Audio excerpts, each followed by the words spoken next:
Mort performant. Salut tout le monde, bienvenue à notre 21e épisode du podcast. Donc à chaque fois on est comme à un nouveau podcast, 21 c'est rendu bon, mais en tout cas à chaque fois on dit que c'est bon, mais on aime ça, fait qu'on souhaite juste que ça continue. Aujourd'hui on va commencer avec une étude. Avant toute chose, juste dire que là présentement on est le 1er avril, poisson d'avril. On fera pas de joke pendant le podcast, inquiétez-vous pas, on fera pas d'annonce fuck you, whatever. Mais quand même, en date du 1er avril, Brent, ta compé c'est vraiment bientôt. Comment tu te sens? Je me sens extrêmement fatigué. Dans le fond, c'est pour ça qu'on a décidé de le tourner d'avance aujourd'hui. D'habitude, le podcast sort le lundi matin, puis on tourne tout le temps nos épisodes le dimanche soir. Mais là, évidemment, en fin de semaine, je vais être samedi, c'est la compé. Dimanche, j'aurai sûrement pas le temps de faire ça. Donc, on le tourne d'avance. Donc, au moment que vous allez écouter notre podcast, je vais déjà avoir fait ma compétition. On souhaite que ça va bien se passer. Ouais. Mais en ce moment, je veux dire, juste pour expliquer brièvement, la semaine avant une compé de bodybuilding, une couple de jours avant, on déplete les glucides. Donc, on enlève tous les glucides de l'alimentation avant de re-remplir les réserves de glycogène quelques jours avant. Donc, présentement, ça fait 3 jours que j'ai pas mangé aucune glucide. Ça commence à être difficile. J'ai même coupé les légumes là, aujourd'hui. Fait que c'est vraiment juste poulet, poisson, dinde. Il y a rien d'autre dans mon alimentation. Là, c'est juste ça. Donc, extrêmement fatigué. J'ai eu une grosse journée de travail en plus aujourd'hui avec du stress et tout. Donc, c'était quoi la question déjà? Comment tu te sens? Comment je me sens? Je me sens fatigué, extrêmement fatigué, ça c'est pour être honnête, mais je suis excité, j'ai hâte, je suis satisfait de ce que j'ai fait puis de ce que j'ai accompli jusqu'à maintenant. Puis honnêtement, pour mes derniers jours de préparation, je fais pas beaucoup de manipulation dans mon pic qu'on dit. Fait que je vois pas comment ça pourrait aller mal. Fait que je suis confiant, j'ai hâte, je suis fatigué, mais j'ai hâte aussi de réintégrer des glucides mercredi soir, jeudi, vendredi. Ouais, moi avec, je commence à avoir hâte qu'il réintègre ses glucides. Pas nécessairement jeudi, vendredi, là, mais genre après, là, pis que... Ouais, c'est difficile autant pour moi que pour toi, mais souvent, tu sais, c'est pas si pire, là, c'est sûr, c'est surtout dans les derniers temps, là, comme, tu sais, tout devient comme vraiment difficile. Pis Brian c'est quelqu'un qui travaille beaucoup là quand même, fait qu'il est comme pas hâte d'arrêter de travailler, fait que c'est sûr que genre le couple prend un peu le bord, mais ouais. C'est une question de temps là, là. Fait que c'est ça, on va commencer notre podcast comme ça. Anyway, tantôt on va en reparler un petit peu là. Aujourd'hui, Elo, elle l'a pas dit dans l'intro, mais on a vraiment aimé la réponse que vous avez eue sur notre dernier podcast de questions et réponses. Aujourd'hui, ce qu'on voulait faire, c'était théoriquement un retour sur ma compétition de bodybuilding, vu qu'on pensait comme enregistrer le podcast le dimanche encore une fois, la compé elle aurait été terminée, mais on s'est dit ça va être trop serré. Moi, une chose que je déteste, c'est quand les choses sont pas à l'ordre. Fait que je me suis dit si je suis pas capable de sortir le podcast le lundi, ça va me frustrer plus que d'autres choses. Donc, on va faire une autre question-réponse. On vous a encore demandé de nous poser des questions. On a eu beaucoup de questions, donc on peut vraiment pas répondre à toutes les questions dans le podcast.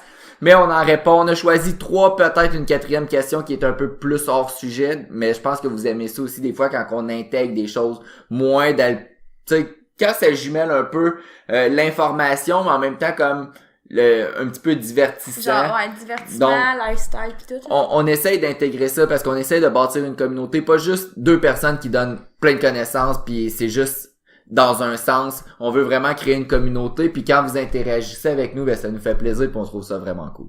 Donc, question-réponse, 3 questions principales, peut-être une 4e, mais avant ça, on commence avec une étude.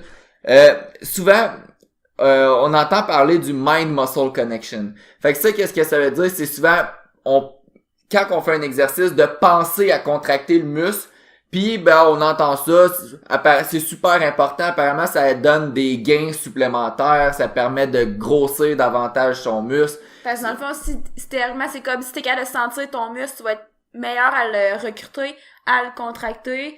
Tu sais, souvent, puis un muscle qui va être plus contracté, veut pas, c'est sûr qu'il va avoir plus tendance à hypertrophier. Fait que exact. C'est ça. Donc, moi, souvent, quand j'ai commencé l'entraînement, ou même, ça fait pas si longtemps que ça, je me demandais, est-ce que c'est du bro science? Est-ce que c'est réel, le fait de penser à que mon muscle se contracte? ça va vraiment le faire grossir davantage. Ben souvent ça on parle surtout en genre tu sais comme plus bodybuilding style mettons là. Tu sais comme il y a plein de mythes en bodybuilding.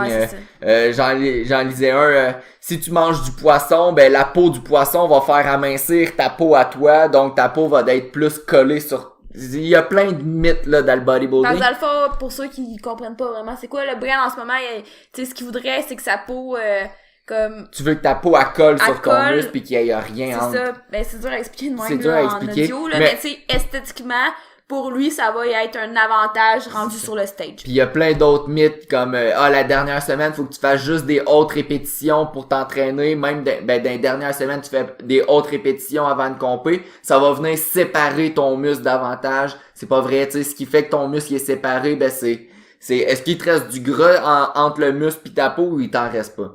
Fait il y a plein de mythes dans le bodybuilding, puis je sais pas pourquoi c'est surtout dans le bodybuilding, on dirait dans le powerlifting des fois il y en a un petit peu moins. Mais le pas le bro science, le qu'est-ce qu'on disait déjà, le mind muscle connection, ça va sûrement arriver souvent gang, il y a plus toute sa tête. Le mind muscle connection, je me demandais justement si c'était du bro science ou si c'était quelque chose qui existait pour de vrai. Donc l'étude aujourd'hui que je veux vous parler, c'est dans le fond c'est des chercheurs qui ont fait ils étudiaient ça, le mind muscle connection au bench press. Donc ils ont pris dans l'étude, ils ont regroupé 11 joueurs de football division 3. Donc division 3 c'est pas des élite powerlifters là, mais c'est quand même du monde qui s'entraîne puis qui avait de l'expérience au bench press, qui est déjà mieux que dans la plupart des études.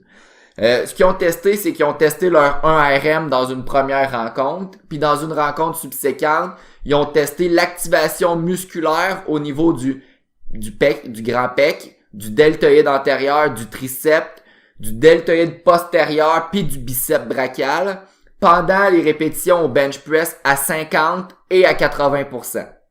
Il y avait 3 conditions. Là, est-ce que je vais trop vite? Non, pas du tout. Il y avait 3 conditions. La première condition, les chercheurs, ils donnaient juste aucune instruction puis ils disaient, tu fais 50%, tu fais 80% de ton max, mais on dit rien. Puis eux, après ça, ils mesuraient l'activation. Ils mesuraient pendant ce temps-là l'activation musculaire. Donc, la façon comment ça se passait, c'est que mettons, moi, je suis sujet de l'étude. J'arrivais, il me mettait 50% sur ma barre. Il me disait rien. Je faisais 3 répétitions. Ça, c'est la première condition. La première condition. Tout de suite après, j'avais 30 secondes de pause, puis il me mettait tout de suite une barre à 80% de mon max. Il me dit encore rien. Après ça, j'avais 3 minutes de pause, puis avant de refaire 50%, il me disait, là, on veut que tu actives ton chest le plus possible. On veut juste que tu penses à pousser avec tes pecs.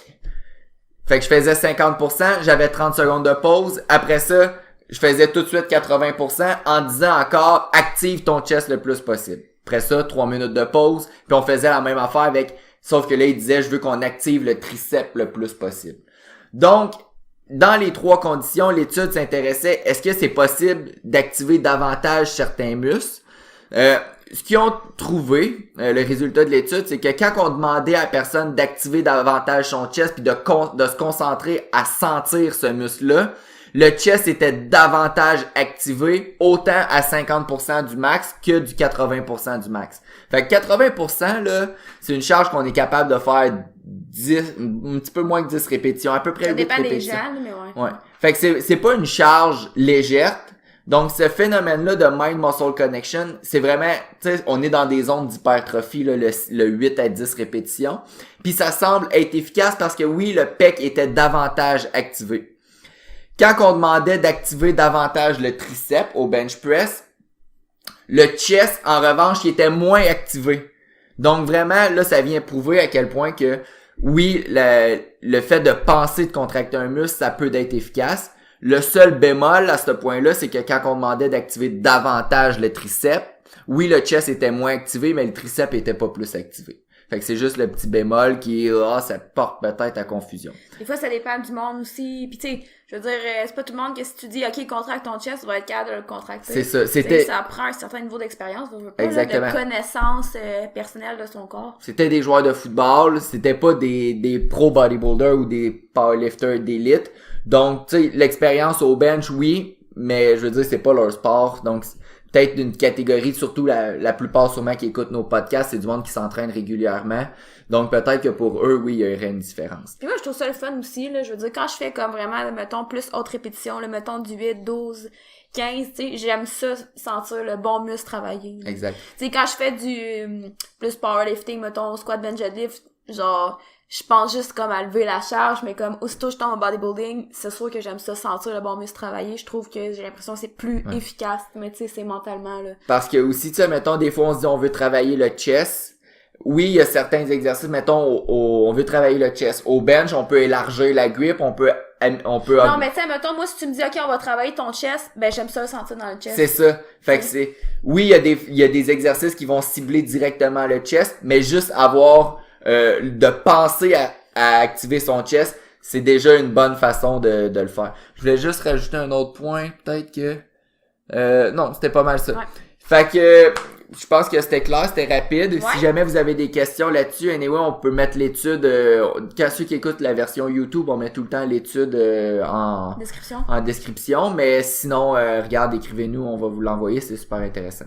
Good, fait qu'on passe ça. Sujet du jour, ouais, fait qu'on retourne aux questions que vous avez posées. On en a sélectionné 3, peut-être 4. Je sais pas pourquoi on dit peut-être 4, si on a eu si on a le temps, on va voir d'ici le... Donc, number 1. Première question, c'est quoi la meilleure façon de passer un plateau à l'entraînement? Est-ce que l'autre tu voulais commencer ou je commence? Tu veux que je commence? OK, ben, premièrement, là, mais on peut t'expliquer c'est quoi? C'est quoi un plateau? Okay, vas-y, explique c'est quoi. Un plateau à l'entraînement, c'est souvent quand on commence à stagner. Donc, par exemple, moi, ça m'est arrivé longtemps au bench press. 335, c'était mon max. Je suis pas capable de lever plus lourd que 335 livres. Peu importe les méthodes. Peu importe ce que je faisais, à un moment donné, j'ai essayé d'élargir mes mains au bench, j'ai essayé de changer ma technique, j'ai essayé de faire plus de bench, je me suis ramassé avec une blessure à l'épaule, mon bench il a diminué.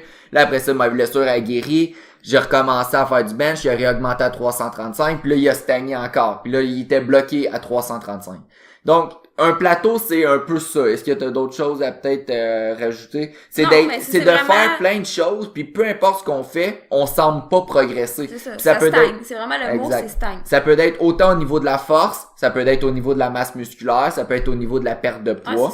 Comme par exemple, juste en bodybuilding, souvent, le monde va couper leurs calories drastiquement, puis là, à un moment donné, ils vont juste arrêter de perdre du poids. Donc, comment qu'on peut perdre, comme ils vont atteindre un plateau, peu importe ce qu'ils vont faire, leur poids va plus diminuer. Fait que, mettons, un exemple de briser un plateau là-dessus, ça pourrait être de, pendant un mois, réaugmenter les calories un petit peu pour après ça les redescendre. Mm-hmm. Mais là, si on parle d'un plateau à l'entraînement, puis peut-être plus powerlifting, qu'est-ce qu'on pourrait faire?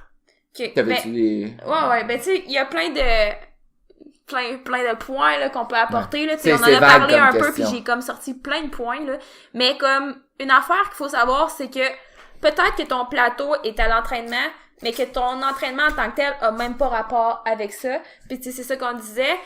On a fait un podcast là-dessus, premier podcast. Je pense que c'était le premier. En tout cas, si c'est pas le premier, c'est vraiment dans les premiers, c'est comme nos 4 piliers là importants autour des, je sais plus comment on appelait ça là, pour performer là. Exact. Puis tu sais, souvent, ce qui arrive, c'est que les gens vont plafonner, vont avoir un plateau, puis ils vont se mettre à changer plein de trucs dans leur entraînement, mais des fois, c'est peut-être juste que t'as un mode de vie qui est comme énormément stressant. Des fois, c'est juste un stress qui va t'empêcher de récupérer, puis ça sera pas nécessairement à cause de l'entraînement, ça va juste être à cause de ce que tu fais autour de l'entraînement. Les mêmes choses pour la nourriture, tu sais. C'est ça, ben peut-être on peut vite énumérer c'est quoi nos 4... Parce qu'on avait énuméré dans un podcast nos 4 piliers les plus importants pour une performance optimale. Ouais. Fait que nos 4 piliers, c'était, oui, bien évidemment, l'entraînement. C'est super important. Mais tu sais, mettons on le met à part, là, parce que oui, c'est important, mais mettons, considère que ça se peut que ton plateau, ça soit pas à cause de ton entraînement. Exact. Ça se peut que ça soit à cause de, ton sommeil, donc sommeil de mauvaise qualité, pas assez, trop, whatever. Ça, on en a parlé énormément. On a fait des podcasts sur ça. Sinon, deuxième, stress. Donc, ça peut être un stress, à la limite, ça peut être un stress physique, là. Tu sais, je veux dire, ça peut être un stress mental, évidemment, ça peut être un stress physique, tu sais, si nécessairement, ou, tu sais, genre, dans le sens que, tu sais, en dehors de ton entraînement, tu fais trop de choses, mettons. Ouais. Tu sais, ça peut être un stress physique. Parce que souvent, Tu sais, comme j'ai gros des clients là en ce moment, j'en ai nos clients en powerlifting souvent sont jeunes, puis j'en ai en ce moment qui sont en fin de session. Ouais. Fait que c'est sûr qu'en ce moment, faut qu'en tant que coach, on prenne en considération tous les aspects de leur vie en général. Fait que oui, mes clients en ce moment, ceux qui sont en fin de session, je leur dis comment tu te sens, t'as-tu gros des cours, etc., t'as-tu gros des examens. Ils me disent oui. Je fais bon ben ok, tel nom, on va diminuer un petit peu ton volume pour les 2 prochaines semaines, puis après ça t'as fini l'école, on pourra réaugmenter. Pourquoi? Parce que la fin de session, même si c'est pas un entraînement en tant que tel, ça crée un stress sur le corps, puis ça diminue tes capacités de récupérer. Donc c'est ça, ça peut être un stress mental, un stress physique, un stress psychologique, peu importe là. Mais le stress en général, c'est multifactoriel, puis c'est important de le contrôler parce que c'est un de nos facteurs. Quelqu'un qui est stressé va pas récupérer autant, va pas performer autant, puis ça peut créer un plateau. Puis dernier point, on en parle souvent, je sais pas si on en parle souvent là, mais l'alimentation. Ouais. Parce qu'encore une fois, l'alimentation va être liée à tes performances, à ta récupération, puis à tout ce qui englobe ta santé générale. Qui dit bonne santé générale dit bonne performance, on le dit souvent. Fait que, tu sais, c'est juste le premier point qu'on voulait apporter, c'est ça, tu sais, c'est pas parce que tu plafonnes à l'entraînement que c'est parce que ce que tu fais à l'entraînement, c'est pas correct, tu sais. Des fois, faut que tu regardes autour de ça, tu sais, vraiment, pour aller voir qu'est-ce qui impacte mon entraînement, et non l'entraînement en tant que tel. Mais, ceci dit, ça se peut que ça soit ton entraînement le problème, tu sais, comme qu'on disait, des fois, c'est parce que, tu sais, tu changes trop souvent ton entraînement, fait que tu laisses jamais à ton corps le temps de s'adapter. Tu sais, il y en a qui arrivent au gym, ils font un peu n'importe quoi à chaque fois. Puis c'est souvent le cas aussi de ceux qui ont un plateau. Ils pensent que là, ils sont dans un plateau, donc faut changer parce que là, mes affaires, ça marche pas, donc on change tout le temps. Ça, soit changer tout le temps, ou soit tester tout le temps aussi. Ouais. Tu sais, fait que la personne va comme prendre peur, puis elle va aller tester son bench, puis retester son bench, puis retester son bench, mais c'est pas en testant que tu progresses. T'sais, oui, c'est vraiment le fun de tester, c'est intéressant pour voir la progression, mais c'est pas ça qui va te permettre de bâtir de la force. Mais ça, c'est un super de bon point parce qu'il y a une différence entre bâtir de la force puis tester sa force. Quand on teste, on bâtit pas. Puis je pense que la semaine passée, on a parlé vite là, des erreurs en l'entraînement. Là. Je pense que c'est vraiment une erreur les plus grandes qu'on voit chez les débutants. Donc, ne pas tester sa force trop souvent, mais plutôt bâtir sa force. Ouais. Puis tu sais, au contraire, il y a les gens qui vont être tout le temps en train de changer leur entraînement, il y aura aucune logique d'un entraînement à l'autre ou d'une semaine à l'autre, peu importe, mais tu sais, ça c'est peut-être, ben non, c'est pas plus rare nécessairement, là, mais tu sais, il y a les gens... Les deux se peuvent. Il y a les gens qui font comme juste tout le temps la même chose. Tout le temps la même chose, mettons. Ou tout le temps les mêmes exercices. Ça, on voit ça souvent plus chez les personnes âgées. Ils ont comme, ils ont eu un programme en 1984. Les gens, mettons, les gens qui sont comme pas trop confiants dans un gym, mettons, là. Fait que c'est ça, tout le temps les mêmes exercices, tout le temps les mêmes répétitions, tout le temps les mêmes charges, etc. Mais là, à un moment donné, c'est parce que ton corps est habitué. Fait que, tu sais, il voudra pas progresser parce qu'il est rendu capable de faire ça. Fait que, tu sais, fait qu'on a les deux extrêmes. C'est ça, on a vraiment les deux extrêmes. Puis tu sais, souvent, c'est ça, comme tu disais au début, les gens pensent que s'il y a un plateau, c'est parce qu'il faut comme rajouter une méthode d'entraînement comme plus complexe. Ouais. Mais pas nécessairement. C'est ça que les gens font, des fois, comme erreur, ils vont aller racheter, je sais pas moi, des élastiques avec un slingshot, puis des boards, pis tout. Ils vont lire un livre de Westside Barbell, puis là, ils vont se dire, le Max Effort Day, puis le Dynamic Effort Day, ou plein de techniques comme ça. C'est rendu ça qu'il faut que ça marche, puis là, ils changent tout du jour au lendemain. Des fois, ça peut marcher. Des fois, ça peut marcher, mais des fois, tu sais, tout ce que la personne aurait, mettons, pu avoir besoin, c'est de travailler un petit peu plus sur ses faiblesses, par exemple. D'accepter de des fois mettre un mouvement de côté pour aller en travailler davantage un autre qui, ce mouvement-là, va venir faire pousser vers le haut l'autre mouvement de base qu'on voulait améliorer. Puis des fois, surtout en powerlifting, j'ai l'impression, des fois c'est dur de passer un petit peu par-dessus son ego parce que le but du sport, c'est de lever le plus lourd possible. Puis moi, écoute, je donne un scoop. Après ma compé de bodybuilding, je veux recommencer à faire du powerlifting, évidemment. Ouh, gros scoop. Donc, moi, une de mes faiblesses, c'est mes quads, puis mes abdos, mon corps. Un super de bon, puis mon haut de dos aussi. Donc, un super de bon exercice pour moi, ça serait de faire du front squat, pas de ceinture. Ouais. Oh, par exemple, front squat, pas de ceinture. Taille ça. Mettons, mon meilleur back squat en compé, c'est 565, quelque chose comme ça. Non, j'avais fait. Mais, à peu près, mettons, en haut de 550. pour une répétition, puis mon front squat pas de ceinture, si je fais une répétition, je suis pas certain de faire 275. Ah ouais. Ce qui est 50% de mon max au back squat. Donc il y a vraiment une grosse différence. Puis là j'arrive dans le gym, puis le monde ils vont voir, ils vont dire hey Brandon, il y a de la misère à faire des séries avec 220 livres au front squat là, qu'est-ce qui se passe? En Mais plus, tu pourras en profiter après, tu sais, genre, vu que comme tu vas finir une compétition de bodybuilding, c'est comme normal que tu sois moins fort. imagine, Moi, j'en profite. je vais être rendu à 200 livres, Non, même mais pas si tu 200 fais du livres. genre high rep, front squat, pas de belle, genre, je suis sûre que genre t'es encore capable de mettre la même charge tellement t'étais pas bon, là, pis comme. Ouais. Je veux dire, t'en faisais, non, Mais c'est sûr méchant que- de dire ça, mais genre, tu sais, t'en faisais déjà jamais, C'est fait que, ça. tu sais. Ça va progresser vite, mais quand même pour l'ego, souvent c'est difficile de voir comme ah ben là, tu sais cet exercice-là me semble c'est le fun, je peux mettre tant de Ouais. livres puis là je mets 50%.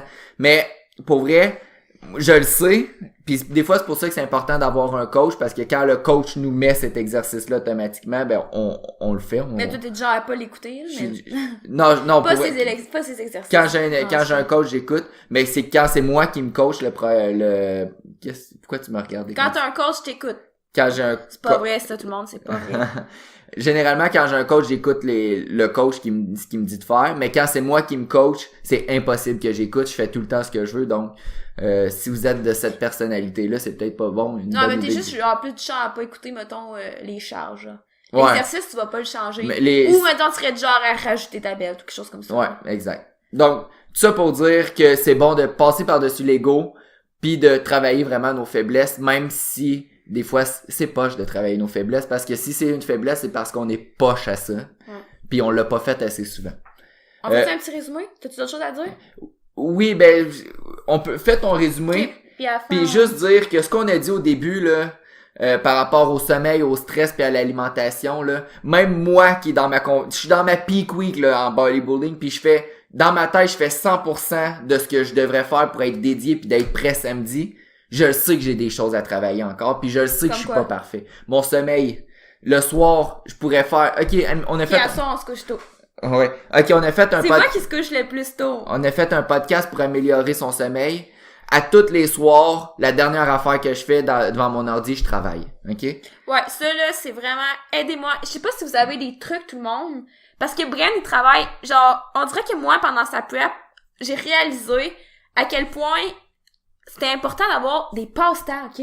Puis Brian, il travaille non-stop.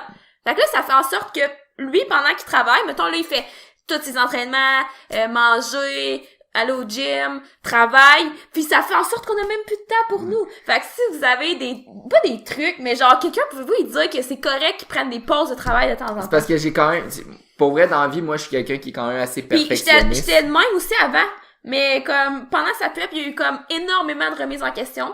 Puis à la limite, tu sais, je ferai une vidéo personnelle là-dessus ou whatever, là, parce que des fois, ça fait bizarre de ça de même, là. Mais comme énormément de remises en question puis d'apprentissage sur moi-même que il y a des choses que j'ai réalisées. Puis comme ça le gosse parce que moi, j'y en parle puis il pense que j'essaie de le changer, mais c'est pas ça. Ouais. Tu sais, je veux juste comme y parler de ce que j'ai réalisé par rapport au travail puis comme à la vie en général, à tout ce qui est relations sociales et tout, là. C'est vrai qu'il n'y a pas juste le travail, puis c'est vrai que, tu sais, je suis capable d'admettre mes torts, que je passe beaucoup de temps à travailler, surtout en ce moment.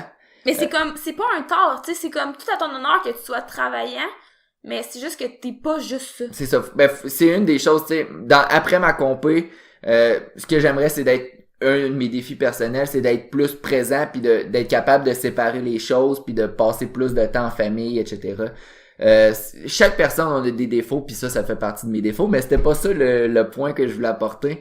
C'est que, tu sais, même moi qui en ce moment, je suis vraiment 100% dédié dans mon processus, je suis pas parfait niveau sommeil puis je suis pas parfait niveau stress. Je suis peut-être niveau alimentation puis entraînement, je veux dire, je sais pas. Parfait pour ce que t'as à faire, là, mettons. C'est ça. Je suis pas niveau entraînement, alimentation, je sais pas ce que je pourrais faire de plus, mais niveau sommeil, je pourrais me coucher plus tard.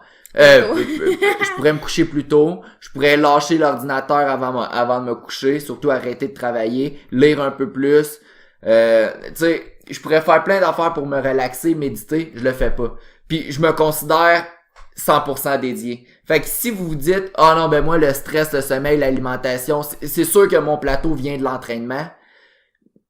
Peut-être pas. Fait que, c'est ça. Il y a gros des choses qu'on peut modifier.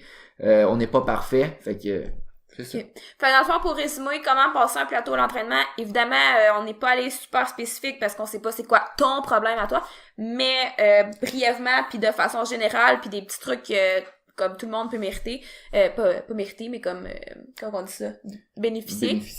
Ouais. Number one, c'est de regarder tout ce qui est autour de l'entraînement. Fait qu'avant oui, tu peux checker ton entraînement en premier si tu veux, mais autour de l'entraînement, hyper important, gestion du stress, bon sommeil, bonne alimentation. Après ça, si tu penses que ça vient pas de là, tu peux aller voir dans ton entraînement en tant que tel. Est-ce que t'en fais trop? Est-ce que t'en fais pas assez? Est-ce que tu changes trop tes entraînements? Est-ce que tes entraînements sont trop monotones? Est-ce que tu t'entraînes bien en fonction de tes objectifs? Est-ce que tu travailles tes faiblesses surtout? Donc, c'est vraiment tous des points importants à se questionner. Puis, comme tu dis, comme, tu sais, souvent vous êtes la personne à blâmer, puis les gens ont de la misère à entendre ça.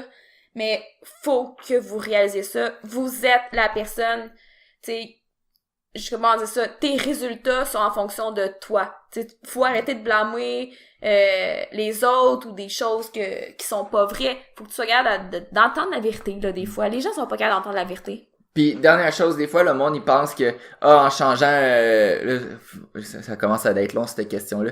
Des fois le monde pense qu'en changeant leur technique au squat, au bench, au deadlift, il va avoir un truc magique que tout à coup ça va monter. Ouais, parce que telle personne est super forte puis elle squat mettons super large. Il y a pas de truc magique là qui va faire débloquer votre technique là, c'est si mettons à part c'est vraiment pas belle là. Ah, ouais, mais tu sais rétracter, abaisser vos omoplates au bench, ça va peut-être vous faire gagner 2.5 livres sur votre bench. Toutes des petites affaires comme ça, il y a pas fait que c'est juste ça que je voulais apporter là. Arrêtez de tout le temps vouloir changer votre technique sans arrêt. Deuxième question, les plus gros cravings de brand en prep. Donc là je sais qu'on a quand même un public assez on a de plus en plus de public français. Donc le plus gros craving c'est je sais pas si on utilise ça ce mot-là en France là. Je sais vraiment pas c'est quoi. Pas. Craving. Donc qu'est-ce que j'ai le plus le goût de manger en ce moment en prep. Parce que là, tu manges comme poulet, brocoli, steak. Mais all day long. Salade, même qu'aujourd'hui, j'ai coupé ma salade pour diminuer les glucides.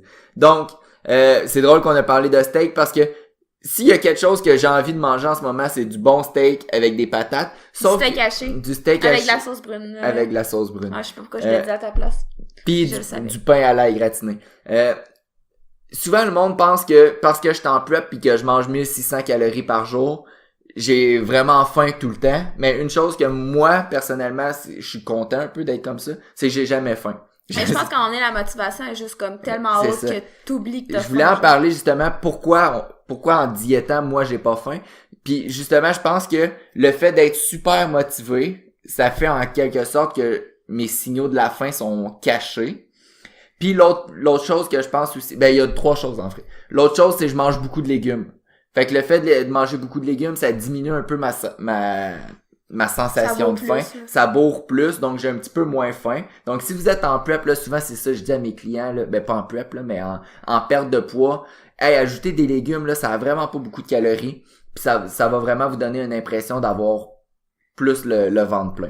Fait que ça, c'est la deuxième chose. La première, c'était la motivation qui peut-être me fait comme oublier mais que j'ai faim vraiment. Mm-hmm. Après ça, les légumes. Puis le troisième, je pense que ça peut venir probablement j'ai fait beaucoup d'intervalles comme cardio pendant ma prep. Donc, les intervalles, souvent, ça a tendance, c'est comme quand tu t'entraînes, des fois, souvent, t'as pas faim après avoir fait un entraînement. Par exemple, à l'inverse, quand on fait un cardio plus continu, fait que de basse intensité pendant une longue période de temps, souvent ça va stimuler un petit peu plus la faim, mais en faisant des intervalles, souvent ça coupe un petit peu plus la faim, puis j'en ai fait beaucoup pendant ma prep, donc j'ai pas vraiment eu faim. Le problème avec moi pendant ma préparation, c'était vraiment les pertes d'énergie. Ouais. Au niveau du cerveau, j'avais aucun gaz. À la limite, je pense que là, il a juste envie de plus manger que de manger de la malbouffe. Genre, pour souper, j'ai mangé du poulet avec un petit peu de poisson, là. Genre, j'aime ça, puis je trouvais ça super bon. Sauf qu'à la place de manger 200 grammes de poulet puis de poisson, j'aurais probablement pris un kilo là, de ça. Là. Genre, j'en aurais pris à volonté. Mais c'est ça, j'aime ça, je mangerais juste plus. Donc, j'ai pas eu vraiment de craving, mais si je peux vous donner un top 4 de mes ce que j'aurais le plus envie de manger en ce moment, le premier, c'est sûr, ça serait mon steak haché avec mes patates pilées, ma sauce brune, puis mon pain à la gratinée. Mon deuxième, ça serait des crêpes. Oh oui! Parce que une chose, à Noël, j'ai acheté une carte cadeau chez Cora Déjeuner. Ça, pour ceux qui connaissent pas, c'est un restaurant qui fait des bons déjeuners sans santé. Des bons déjeuners. Voyons. Des bons déjeuners. Puis j'ai donné ça à ma mère comme cadeau à Noël, puis elle veut le prendre avec moi. Fait que depuis le début, elle me dit, bon, Bren, c'est quand qu'on va prendre notre déjeuner? Et là, évidemment, j'étais en prep. Fait que depuis Noël, ça va faire 4 mois que j'ai jamais pris mon déjeuner avec ma mère. Puis parce que j'y ai acheté, on dirait que j'ai comme plus envie d'y aller. Donc, manger Comme pour pas payer, genre? Non, pas pour pas payer, mais pour genre, vraiment, vu qu'elle me l'a dit, genre, pis on a la carte, c'est ça. Des crêpes comme deuxième. Comme troisième, des mini-eggs. Ça, c'est moi qui t'as donné le goût? Les mini-eggs, c'est toi qui tu m'as donné le goût, parce qu'Hello, elle a commencé à en manger peut-être un par jour, un petit mini. Non? Non? J'en mange quand j'ai envie, là. Okay, Je sais pas, genre, ok, j'ai le droit à un mini-egg non, mais par jour. t'as commencé des fois à en manger un petit peu, puis là, je suis comme, ça, c'est quelque chose que j'aime vraiment, là. Fait que des petits œufs en chocolat, c'est vraiment bon, surtout que Pâques arrive, fait qu'il y en a plein dans les magasins. Fait que les mini-eggs, puis finalement, un hamburger. J'aime vraiment ça, les hamburgers. Je me mangerais un bon gros hamburger avec rempli de légumes puis une belle grosse boulette. C'est où les meilleurs hamburgers au Québec, mettons, là? Dites-nous ça dans les commentaires. Ouais, et je me demande vraiment la question. Les meilleurs hamburgers au Québec. Parce que moi aussi, j'aime ça manger ça au resto. Exact. Ben, c'est une bonne question. Ouais. Puis on ira. Je vous promets qu'on en essaye un. À part, tu sais, il faut que ça soit dans la région de entre Montréal et Québec. Ou à Trois-Rivières. Ou à Trois-Rivières. Ouais, good. Donc, meilleur, puis répondez pas McDonald's. Ah! Donc, troisième question. On en a parlé un petit peu la semaine passée. La semaine passée, on parlait de... C'était quoi déjà? C'était dans l'étude scientifique. C'était... Ouais. C'était vraiment la prépompe. Ouais. Mais on a eu la question, c'est quoi l'utilité de la prépompe? Fait qu'on va en reparler brièvement. Fait qu'en gros, la prépompe, comme ça le dit, c'est pré-pompe. Donc, j'ai pas dit grand-chose en vrai. Donc, c'est avant de faire comme un peu son entraînement, de venir pomper le muscle de sang pour poursuivre l'entraînement. C'est quoi l'utilité? Souvent, ça va être de faire des séries très légères de 15-20 répétitions. Fait qu'on remplit le muscle de sang, puis après ça, on va aller faire un mouvement un petit peu plus lourd. Fait que ça, on en a parlé vraiment la semaine passée. Une des théories, rapidement, écoutez vraiment notre podcast de la semaine passée, pour ça, on rentre quand même en détail. La théorie, souvent, la semaine passée, en vrai, ce qu'on a parlé, c'est la pré-fatigue. Mais je sais pas pourquoi on a pris cette question-là, puisqu'on a vraiment parlé de ça la semaine passée. Mais rapidement, on va en revenir, là. C'est que la pré-pompe, on vient gorger notre muscle de sang. Souvent, comme théorie, c'est le monde va dire notre muscle va être plus activé quand on va arriver à notre deuxième mouvement, souvent exécuté un petit peu plus en force. La semaine passée, on a dit que c'était pas nécessairement vrai, que la méthode de pré-fatigue fonctionnait pas vraiment. Mais est-ce qu'il y aurait quand même un intérêt de faire une pré-pompe, donc faire un exercice? Mais j'ai l'impression qu'il faudrait faire la différence entre pré-fatigue puis pré-pompe. C'est ça. Moi, je vois vraiment pas ça comme la même chose. Parce que la semaine passée, on a dit que la pré-fatigue, c'était pas vraiment efficace. Donc, vraiment de venir brûler un muscle avant de faire un autre exercice, dans le but de l'activer, dans le but d'activer le muscle davantage, on a dit que c'était pas super efficace. Mais maintenant, la pré-pompe, si on parle de juste venir faire plusieurs répétitions, pour venir gorger le muscle de sang. En se gardant des répétitions en banque à la fin de la série. Est-ce que ça, selon toi, ça peut être efficace? Ouais, surtout comme, tu sais, je ferais pas ça, mettons...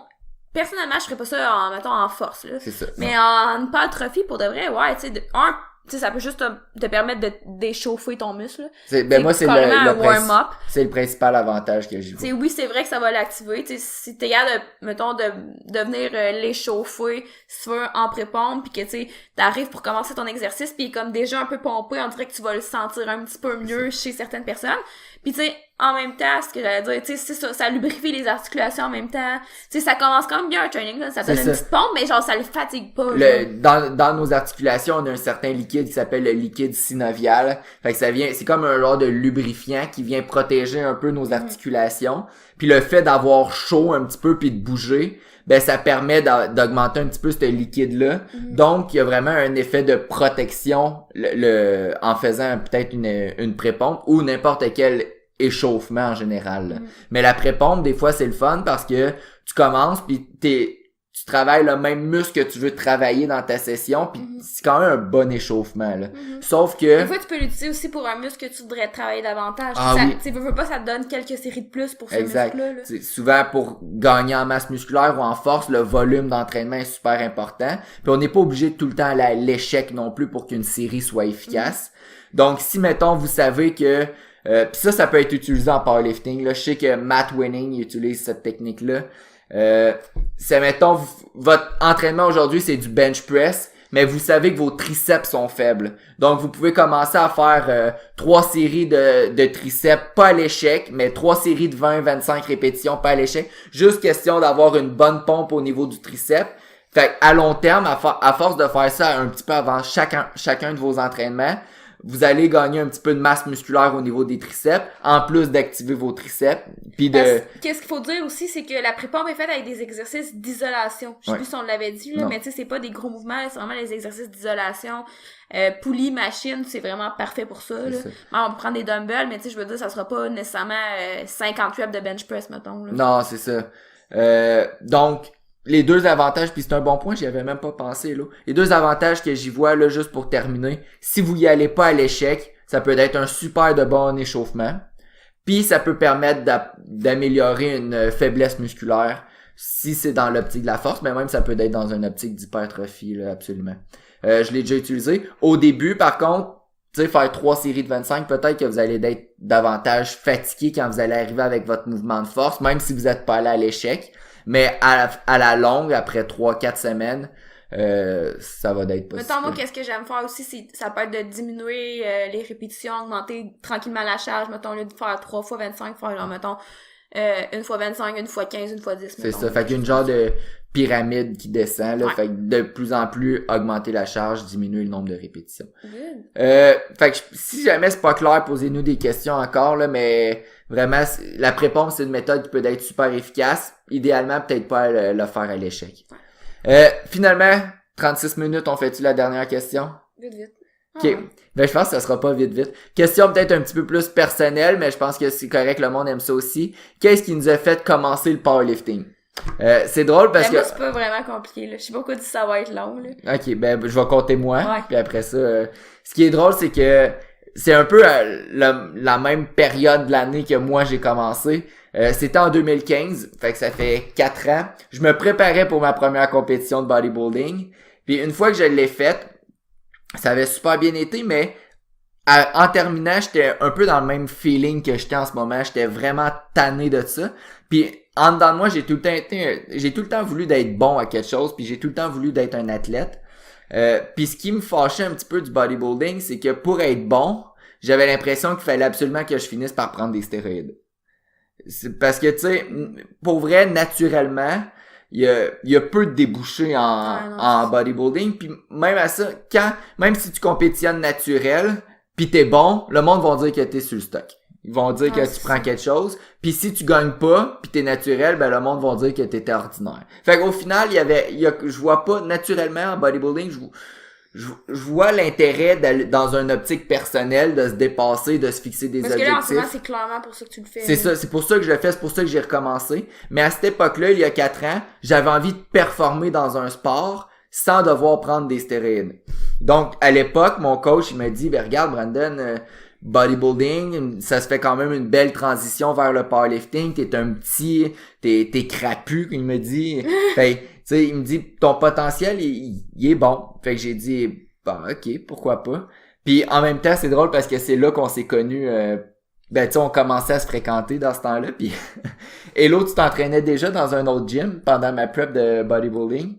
Puis finalement, tu t'es abonné au même gym que moi quand je faisais mon powerlifting. Fait qu'on a commencé, ben pendant ma prep, on s'entraînait pas ensemble. Non, mais moi, c'est vraiment juste ça mon histoire, là. Il a commencé, fait que j'ai commencé pour faire comme lui, puis genre, j'ai juste trippé, puis j'ai pas lâché. Pendant que j'étais dans ma prep de bodybuilding, j'étais un peu comme je suis en ce moment, vraiment dans ma bulle. Genre, tout ce que je faisais, c'est j'allais à l'école, je m'entraînais. Donc, j'imagine que t'as décidé de t'abonner au même gym que moi pour me dire, ah ben, si je veux le dater, je suis aussi bien de m'abonner à son gym. Oublie ça, t'étais même trop bête, j'avais peur de t'approcher. Non, c'est pas vrai.